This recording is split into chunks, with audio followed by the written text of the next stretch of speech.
Hello and welcome to Daily News Podcast on Mangalore today. Bringing you the latest developments, intriguing local stories, and the news that impacts you the most.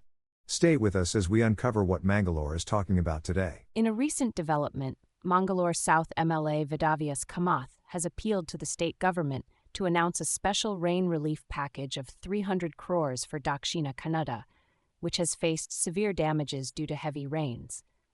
Many houses have been destroyed and crops have suffered significant losses. MLA Kamath highlighted the urgent need for compensation for the affected residents and called upon the Chief Minister to take immediate action. He criticized the current government's handling of the situation and demanded assistance from the NDRF if necessary. Additionally, he pointed out the absence of the CM in visiting the district and accused him of being engrossed in addressing the Muda scam. BJP leaders Ramesh Kandetu, Ravishankar Majar, Purnima, and others were also present during the MLA's statement. In a heartwarming gesture, the bus driver, Gajendra Kunder, and conductors Suresh and Mahesh of Krishna Prasad Travels in Mangaluru were honored by the Tulu Chalan Film Producers Association for their act of kindness towards a sick student. The felicitation took place at the Hotel Woodland near Bunce Hostel, where Association President R. Dhanraj praised their humanitarian efforts. Director Vijay Kumar Kodial Bail commended their actions and emphasized the importance of supporting activities in the Tulu cinema industry. Producer Kishore D. Shetty suggested that such recognition programs should be conducted regularly. Vice President Praveen Kumar Kanchadi and producers Maladi Balakrishna Shetty and Bala Jagannath Shetty were also present at the event to show their support. In an exciting development, Richelle Brittany Fernandez, a talented young author and speaker, has launched her second book, titled Bharat at 2047, Role of Youth. This insightful book, published by Tanisha Publications, focuses on the crucial role played by India's youth as the country approaches its 100th year of independence. The 376-page book is now available worldwide, shedding light on how young people have shaped India's past, present, and future. Fernandez, who has a passion for writing, dedicates this book to her grandfather, Sanyan Alex Monis Mudbidri, an Indian Air Force veteran. The foreword for the book is written by the distinguished lecturer and author Sri Rajesh Padmar. Fernandez's previous work, Essays on Collective Topics, garnered acclaim, establishing her as a rising star in literature. With her academic background from Mangalore, her work serves as an inspiration for the youth of India, emphasizing their essential role in the nation's progress. In an effort to address the escalating issue of sea erosion in coastal areas due to heavy rains, Chief Executive Officer Jayaram Raipura of the Karnataka Maritime Board conducted a visit to the affected regions. Raipura inspected Mogavirapatna, Batapadi, and Uchila in Ulal Taluk, which are severely impacted by sea erosion. The locals highlighted the collapse of the sea wall in Mogavirapatna caused by high tidal waves and urged for its reconstruction. Similar concerns were raised in the Seaground area, where the retention wall built under the ADB project has also collapsed. Accompanied by officials including Chief Engineer Pramith B.S. and Assistant Executive Engineer Rajesh Kumar A., Raipura interacted with the affected communities to assess the situation and discuss potential solutions. In the latest news from Mangaluru, street vendors in the city held a protest near the service bus stand to oppose Operation Tiger, initiated by the city corporation to remove them. The vendors alleged discrimination as some stalls inside the bus stand were left untouched. Criticizing the mayor for targeting them, they accused the corporation of unfair treatment. The protest near Clock Tower saw slogans raised against the city corporation, with vendors claiming the MCC commissioner's promise to halt the operation was not honored as evictions continued. Leaders of the Street Vendors Association, such as BK Imtiaz and Sunil Kumar Bajal, participated in the protest. Following detentions by the police, the protesters were eventually released. The district in charge minister of Mangaluru, Dinesh Gundarao, has taken a significant step by ordering the suspension of all excavation works for construction activities in Dakshina Kannada district. This decision comes amidst concerns of potential landslides during the upcoming monsoon season. Gundarao conducted a meeting with officials to address the potential risks posed by excavation works during the rainy season. He emphasized the importance of avoiding inconveniences caused by such activities and instructed officials to strictly enforce the suspension with severe penalties for any violations. MCC Commissioner Anand confirmed that land excavation for construction has already been halted in compliance with the minister's orders. The meeting was attended by Deputy Commissioner Mulai Muhilan, City Police Commissioner Anupam Agarwal, ZP CEO Dr. Anand, and other officials to ensure coordinated efforts towards preventing potential disasters. In a shocking incident at the Sri Durga Parameshwari Temple in Uppur village, Brahmavar Taluk, two thieves nefariously broke in during the early hours today. They pilfered valuable gold and silver items, including the deity's golden eyes and nose ring, along with a silver pot, amounting to a loss of 80,000. The perpetrators broke the locks of the front door and sanctum sanctorum. A case has been lodged at the Brahmavar police station in relation to this despicable act. Tragedy struck in Belthangadi as a woman named Sumalini Jain, 63, lost her life after falling into a well near Seed Farm on Gurudev College Road. Her husband noticed the incident and called for help. A prompt response from the ambulance team, including Jalil and Alpha's Lila, managed to pull the woman out using ropes. However, despite efforts to save her, she was declared dead upon arrival at the Belthangadi Taluk Government Hospital. A case has been filed at the Belthangadi police station in connection with this unfortunate event. In an atmosphere filled with reverence and devotion, the Feast of Mother Mary, Our Lady of Angels of Portiuncula, was celebrated at St. Anne's Friary in Bejai. This special day holds great significance for Franciscans worldwide, as it marks the Feast of Portiuncula, the cradle of the Franciscan order. The chapel, known as Portiuncula Chapel, is a symbol of St. Francis of Assisi's deep spiritual journey. The celebration saw over 50 priests, nearly 100 religious women, and hundreds of faithful followers coming together. Bishop Francis Serrao of the Shimoga Diocese presided over the ceremony, emphasizing the importance of Mary, Our Lady of Angels, and the Portiuncula indulgence. The event was made even more special by the angelic voices of the Padre Pio choir led by Mr. Joe, guiding the congregation in prayer. The entire celebration was beautifully captured by Aurora Studio, ensuring the memories of this sacred day will be cherished for years to come. In recent news from Ayodhya, the accused bakery owner Moid Khan, along with his employee Raju Khan, were arrested for their alleged involvement in the gang rape of a 12-year-old girl 2 months ago. Following Uttar Pradesh Chief Minister Yogi Adityanath's meeting with the survivor, actions have been taken swiftly. The bakery of the accused has been sealed and will be demolished, as deemed illegal by the authorities. Additionally, 2 police officers were suspended for delays in the investigation.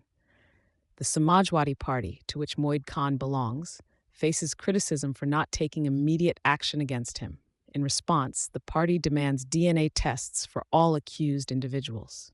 Meanwhile, Bahujan Samaj Party leader Mayawati has commended the government's actions in the case. Stay tuned as we bring you more updates on this developing story. In a recent scare at the Summerfield School in Mangalore's Kailash colony, an email threat about a potential bomb attack was identified as a hoax by the authorities. The suspect behind the threat is a 14-year-old boy who admitted to sending the email because he wanted to avoid going to school. The email, received in the early hours of Friday, mentioned 2 other schools to make it appear legitimate. The school promptly evacuated the students to safety after discovering the email in the morning. The police are investigating the incident, and the school principal, Shalini Agarwal, commended the swift response of the authorities in ensuring the safety of the students. The school premises were thoroughly checked by the bomb squad as a precautionary measure. Mangaluru, today, ace shooter Manu Baker, who made India proud with 2 bronze medals at the Olympics, expressed her disappointment after finishing 4th in the 25-meter sports pistol final in Paris. Despite feeling nervous during the event, the 22-year-old remains determined and focused on the next Olympics in Los Angeles in 2028. She acknowledged the support of her team and vowed to continue working hard towards achieving success. Manu's resilience and dedication serve as an inspiration to aspiring athletes in Mangalore and beyond. In a heartwarming gesture of solidarity, Karnataka Chief Minister Siddaramaiah has pledged to construct 100 houses for the victims of the tragic landslide in Wayanad. With over 215 people losing their lives and 500 injured in the devastating landslides that struck Wayanad on July 30th, the situation remains grim with around 300 people still missing. Rescue efforts are ongoing despite challenging conditions as homes and buildings have been destroyed. CM Siddaramaiah's announcement of support to Kerala Chief Minister Pinarayi Vijayan showcases the spirit of unity and compassion in times of distress. Together, Karnataka and Kerala will work towards rebuilding and restoring hope in the affected region. Former U.S. President Donald Trump has announced a debate with Democratic Vice President Kamala Harris on September 4th, after originally planning to debate President Joe Biden. This event, organized by Fox News, will take place in Pennsylvania with Brett Baier and Martha McCallum as moderators. Harris had expressed readiness for a debate earlier, despite Trump's initial hesitation. The Trump campaign criticized Harris's nomination process, calling it undemocratic, following her selection as the Democratic Party's presidential candidate. The debate between Trump and Harris is set to be a heated exchange as both sides gear up for the upcoming elections. A tragic landslide has struck Wayanad in Kerala, claiming the lives of 300 individuals. The natural disaster, triggered by heavy rains, has caused destruction to homes and communities. Rescue operations by the Indian Army, NDRF, and local emergency responders are underway in the challenging conditions of Wayanad, searching for survivors trapped under debris. Actor Mohanlal, a lieutenant colonel in the Indian Territorial Army, visited the affected areas, offering support and solidarity during this crisis. Mohanlal praised the rescue efforts in a Facebook post, urging the public to stay safe and avoid spreading misinformation. Let us stand united during this difficult time and pray for the well-being of all affected by the Wayanad disaster. Jai Hind.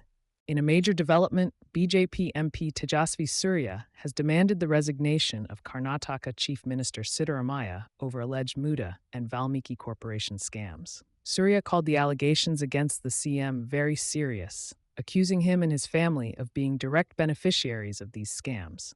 The Muda scam involves irregularities in site allotments benefiting Siddaramaiah's wife, with losses estimated in crores.